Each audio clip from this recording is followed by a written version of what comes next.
Hello and welcome, proxies, to New Editor's special broadcast.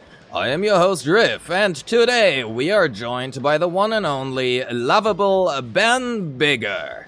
Would you like to introduce yourselves to our proxies, Mr. Bigger? I am so happy to be here.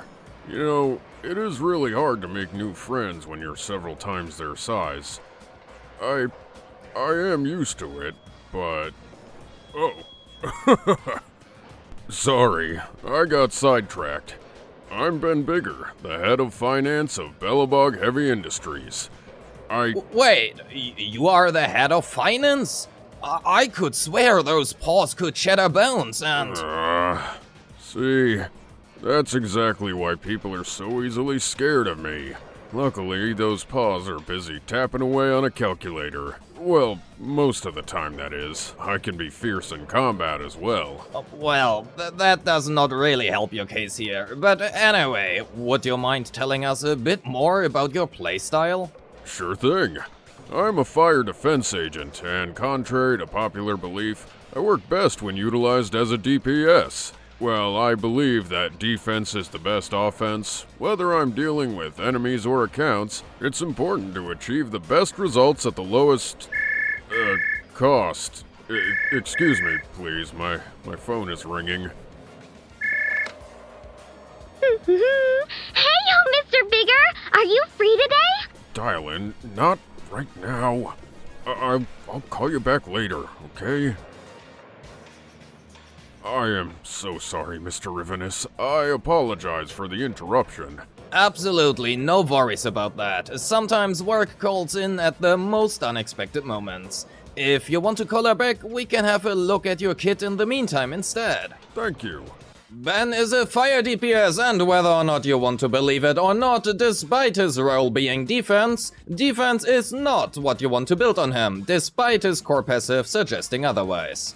Before we get into the guide, I want to give a big shout out to RAKARUK, who not only helped me in verifying my calculations and results, but also made a very impressive 43-minute in-depth Ben guide by himself over on his channel. I will leave a link to his channel and video in the description, and I would highly recommend you to check him out right after this one. Yeah, that guy knows a lot about me. Maybe a little bit too much. Ben converts 80% of his initial defense into attack, and as just mentioned, this does not mean we want to build a defense on him. It does, however, make defense substat rolls a little bit less bad, even if other stats are still preferable.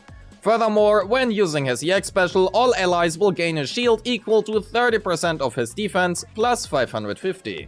This shield from his core skill is honestly very fragile, but it can stack with itself, so there's that. Frankly, his core does not matter too much, but free stats are free stats, and hence we want to max it out. If paired with another fire or Belobog agent, while any ally is shielded by Ben through his core passive, they additionally gain 16% crit rate. This buff is surprisingly powerful and makes building Ben much easier, while also being extremely good for his teammates. We will talk more about that later. However, because we do not build a defense on him, his shield is not gonna be very durable, or in other words, do not get hit, because it breaks very easily and you would be missing out on the crit rate if you do. Ben's quick assist, parry and assist follow-up all work as we would expect them to work, and because of that we will use all of them, they should not be neglected. As a special side note on his defensive assist, it will only consume 1 assist point instead of 2 upon parrying a heavy attack. The same can also be said about his dodge counter, which we might use occasionally, but that's about it, and it works as we want it to work. His special remains mostly unused, so instead let's talk about his EX special. It can either be pressed or held, with him gaining a decaying shield if held, decaying over 5 seconds. Regardless of the input used, however, when attacked during the wind-up, he will block enemy attacks, triggering a block counter. After the initial hit, Ben will then follow up with a follow-up attack, regardless of whether or not the initial hit has been triggered a block counter. However, if a block counter has been triggered, both the initial hit and the follow-up attack will deal increased damage and daze. However, it should be noted that his Mindscape 4 buff will not apply to the follow-up attack. This block mechanic exists on his special as well, but again, it is mostly unused. Both the block as well as the follow-up attack will consume and cost 30 energy, and there are 2 separate inputs, means you have to press EX special twice. At this point we also have to talk about his Mindscape 4, as it is highly likely you will have it, and successfully blocking an attack will grant him an additional 30% damage bonus for the following block counter. Lastly, triggering an EX block counter will also stagger and interrupt enemy actions, which can be taken advantage of heavily, such as being able to skip enemy intermissions or phase transitions. His chain attack does what a chain attack is supposed to do, and because it gives decibels and deals also a good chunk of damage, we will use it. The same can also be said about his ultimate, well, except the decibel part that is, but it is also his main source of damage next to his EX special. Lastly, Ben also features a 3-part basic attack, and while the multipliers are actually on the higher side, they deal physical damage. His basics are the primary way of building energy and otherwise not necessarily worth considering. Albeit it should be mentioned that his basic 3 has a very long animation, and while it does also build a substantial amount of energy, we hence want to swap cancel it. That also already covers basically his entire kit. Most of Ben's damage comes from his ultimate in the EX special, with a higher favor towards his ultimate in Dylan teams. As previously mentioned, free attack is free attack, and so his core is still relevant as it provides a pretty significant amount of over 700. Hence focus first and foremost on his core, chain and EX special, then his assist and dodge, and lastly his basics.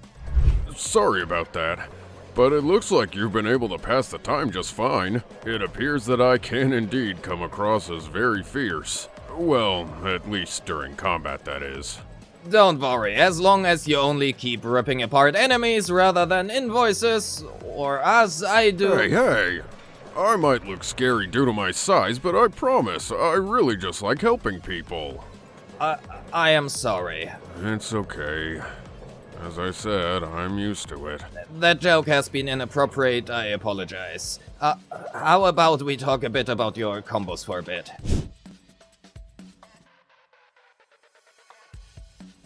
Fortunately for us, Ben does not really have many complicated combos or inputs, with his primary focus being on the stun windows. However, with most of his damage being allocated into his ultimate and EX special, we will need proper decibel and energy management, most of which is gonna be happening outside the stun window.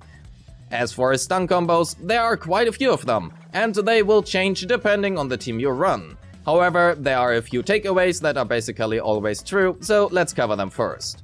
We always want to make sure to use his basic 1 before his EX special during stun, as it helps us to maintain Woodpecker due to the short duration of it. When opening the stun window, at least when running a classic stun support composition, we basically always want to open with our Stunner's EX special for King of the Summit, then our Support's EX special for Moonlight Lullaby, into Ben's basic 1 and EX special into EX special follow-up. This will make sure we have all team buffs active, while maintaining Woodpecker stacks nicely and also reapplying Ben's crit rate buff through his EX special follow-up. Please note, this crit rate shield is only provided from the follow-up of his EX and not the initial one. Since there are so many different combos which might change depending on the team, I will instead provide a general flow here that you can apply to most teams. If you're interested in a team-by-team breakdown, again, I will instead forward you to RAKARUK's channel. That being said, spoiler, but Ben's best team partner is Orphe, and while Orphe is not a support, this does not really change much, as using Health EX special will provide us with a zeroed in as well as a quick assist. We open with our Stunner's EX special, then Orphe's Health EX special into Ben's basic 1 and EX special, just as mentioned before. We animation cancel Ben's EX follow-up with his ultimate at the very end and trigger the stun window. If we already have the crit rate buff, we can animation cancel his normal EX instead. We now go for full team chains and end on Ben. We then switch to Orphe, use our ultimate, enter the quick assist back into Ben, then basic attack once or twice for some additional energy if needed, and end the stun window with a second EX special. If we play with lighter, we can add in a few additional basics for a possible third EX special at the very end. If we are running Dylan specifically, with a good positive review management, we are able to go for a triple ultimate stun combo. This becomes massively easier with Dylan's M1, and while still possible without it, it is much more difficult to do so. As you might have noticed, Orphe has also been present in both stun rotations, and the reason for that is, well, I already mentioned it before, Orphe is Ben's best partner. But not everyone has Orphe, so how does a possible stun rotation with, for example, Jufufu and Astra look like? We open the stun window with his EX special, then swap cancel his EX follow-up into Jufufu ultimate for some more damage. We use Ben's chain, cancel the chain, and instantly retrigger it using another character. We select Ben yet again for a double chain, add in an additional dash attack for more energy if needed, and then use his EX and EX follow-up, which follow-up attack we yet again swap cancel into Astra. We use our ultimate and end the stun window with a third chain on Ben. Whether your stunner is Jufufu or pretty much anybody else does not really matter much here. If you decide to run a free-to-play team with Nicole or Lucy, it is important to note how quick swap heavy this team is, and due to the nature of Nicole, also not necessarily easy to play. There are not really any combos to note here outside of what has already been said, but it should be mentioned that it is usually better to use Ben's ultimate on cooldown here rather than waiting for the stun window. The exception being, unless you are close to stunning the enemy, usually around 20% or less stays remaining. Generally for Ben at least, full team chains are preferable for most of his premium teams, and adding in additional dash attacks or basics for energy management is pretty important. It looks like I might be more difficult to play than some people might expect me to be. I would subscribe to that, yes. Well, you might look cuddly and are rather simple to hang around with, when taking a closer look, you actually have a lot of depth in your gameplay. I'll take that as a compliment. Why don't we have a look at my vengeance to solidify this?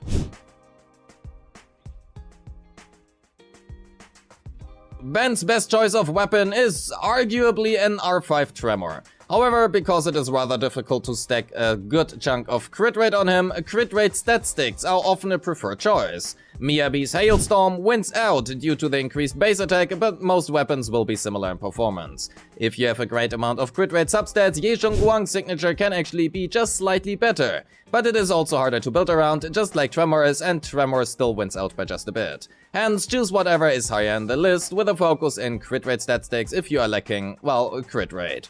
A special shoutout not mentioned in the calcs also goes to Fusion Compiler as well as Weeping Cradle, who both provide 24% pen ratio and are hence especially good when paired with additional pen ratio sources and when fighting versus high defense enemies such as the Wandering Hunter. Otherwise, they are somewhat niche however. Wow, it looks like you have a lot of weapon choices, which all seem to have their own sorts of application in various different scenarios. Indeed, but well, some weapons, such as Fusion Compiler, are very niche and require specific builds and matchups, and R5 Tremor or one of the two Void Hunter weapons will always be a great generic choice. Which reminds me, I still have to finish Miss Hoshimi's invoice. Well, in that case, we better finish this up rather sooner than later.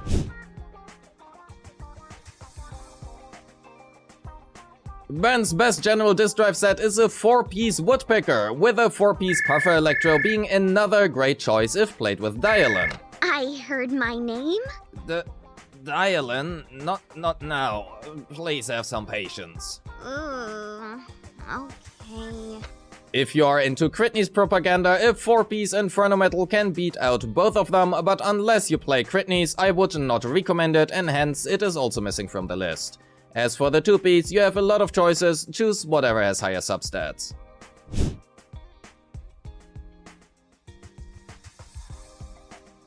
Crit rate in slot 4, fire damage or pen ratio in slot 5 and attack percent in slot 6 are his best choices. Even though Ben converts 80% of his defense into attack, it scales much worse than attack does, which means I do not recommend it. Pen ratio is slightly better when played versus high defense enemies, that being primarily Wandering Hunter honestly, or if your damage bonus is really saturated, usually at around 90 to 100% and especially with lighter. As for his substats, focus on crit rate first and foremost up until a maximum of 84% in the stat screen, or 69% if played with Nicole, then crit damage and attack percent, and lastly flat pen and flat attack.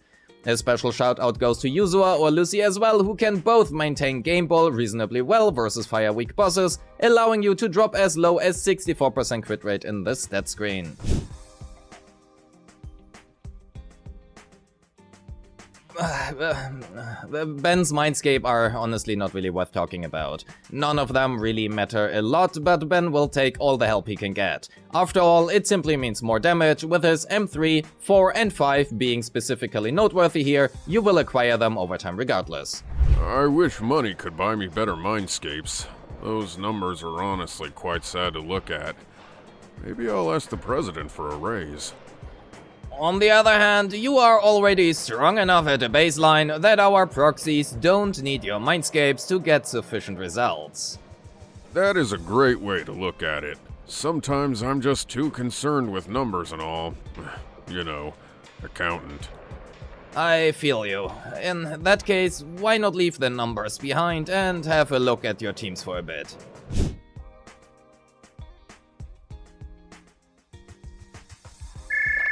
Oh, is it finally my time? Alright, go ahead. Yippee!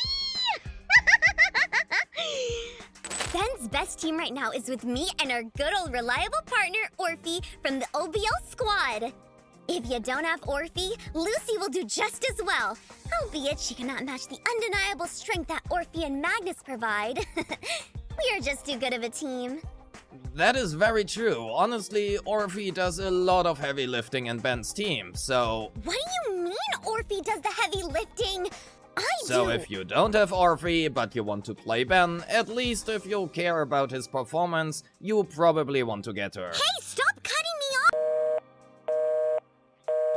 Without Dialin, Lighter is a fantastic choice as well and pairs well with Orphe, Lucy or Caesar. Both Lighter and Dialin are pretty close to each other in terms of performance actually, so choose whoever you have and are more comfortable playing. As a small side note, Lighter buffs fire damage and Ben's basic attacks deal physical damage, so they do not profit as much of Lighter.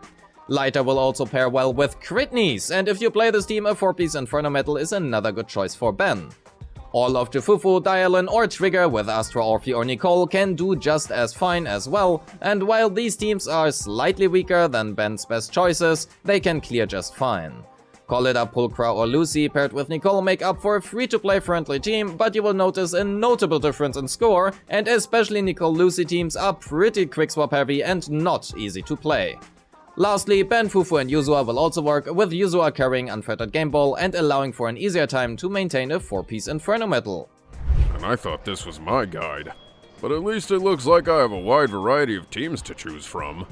Indeed you do, but I guess that's a good thing. It makes you very accessible for a lot of players. I just wish I wouldn't be underestimated by so many players. If properly invested into, I can be a force to reckon with, and I should not be underestimated. While true, I do have to say, you are definitely not as easy to play as one might think upon first glance. But let's not keep Dialin waiting much longer, and let's finish off the video with your pros and cons. What do you mean, cons?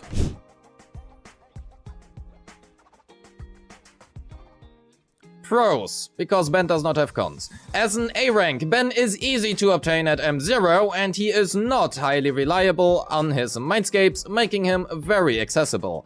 He has many weapon choices that are all pretty close to each other and his best weapon is actually free. On the other hand, if you missed a Tremor, all of his best weapons are unfortunately premium weapons. Ben has 3 good 4-piece sets to choose from as well as a good selection of available teams. However, Orphe is an extremely potent partner for him, making any team with Ben she is paired with an instant top 10 Ben team. His base kit is very simple to understand, but he requires a lot of practice and is surprisingly hard to play optimally. Additionally, he also needs quite some investment to be able to keep up with other DPS units.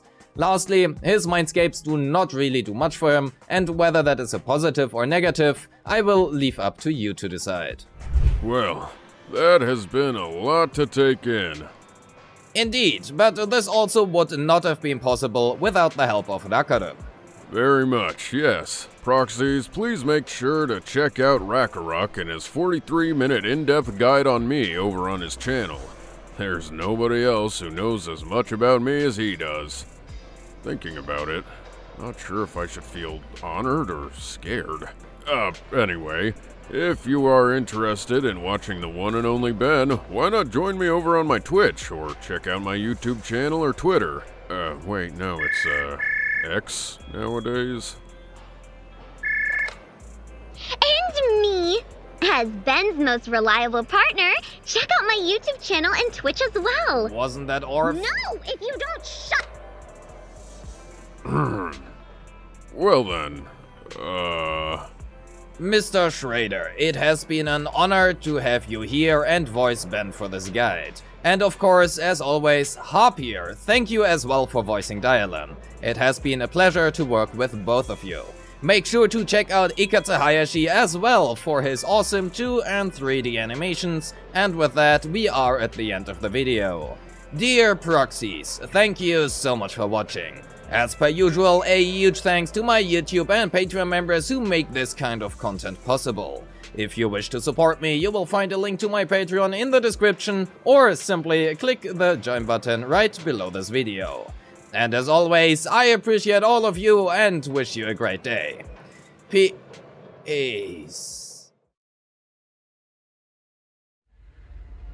I told you from the very start. Don't you cut it off. What you hear right now will also be the last thing